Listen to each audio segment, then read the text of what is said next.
ही दृश्य आपण पाहतोय साम टीव्हीवरती एक्सक्लुसिव्ह दृश्य तुम्ही पाहतायत। देवेंद्र फडणवीस विधान भवनात दाखल झाले आहेत। थोड्याच वेळापूर्वी सागर बंगल्यावरून ते निघाले होते आणि आता ते विधान भवनात दाखल झाले आहेत। एकंदरीतच फडणवीसांची देहबोली आपण पाहू शकतो। त्यांनी भगव्या रंगाचा आज कोट परिधान केलेला आहे।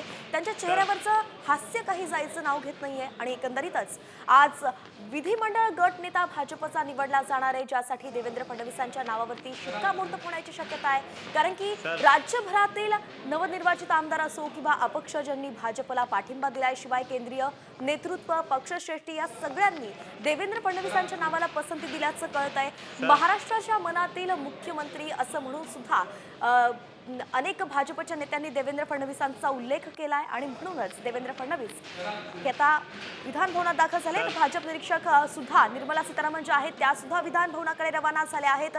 निरीक्षक म्हणून विजय रुपाणी सुद्धा त्यांच्या सोबत आहे आणि ते सुद्धा विधान भवनाकडे निघाले आहेत। जवळपास 5 ते 7 मिनिटांमध्ये विधान भवनामध्ये भाजपचे केंद्रीय निरीक्षक सुद्धा पोहोचणार आहेत आणि हे केंद्रीय निरीक्षक विधान भवनात पोहोचल्यानंतर विधिमंडळ गट नेता निवडीच्या प्रक्रियेला सुरुवात होणार आहे।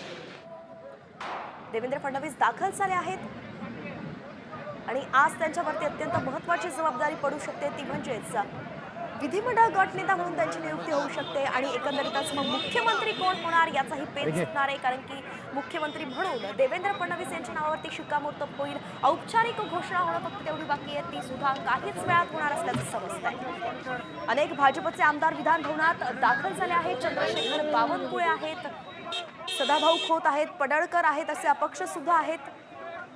शिवाय अनेक दिग्गज नेते आपण पाहतोय। फडणवीसांच्या मागे अतुल सावे देखील आहेत। अनेक नवनिर्वाचित आमदार विधान भवनात दाखल झाले आहेत। देवेंद्र फडणवीसांच्या शुभेच्छा ते देत आहेत। विधिमंडळाची सुरुवात होईल आणि विधिमंडळ नेता निवडला जाईल। 3:30 वाजता राज्यपाल महोदयांकडे आम्ही सरकार स्थापनेचा दावा घेऊन जाऊ आणि सरकार स्थापनेचा दावा घेऊन गेल्यावर त्या संदर्भात अधिकृत घोषणा ची सुरुवात होईल आणि विधिमंडळ नेता निवडला जाईल।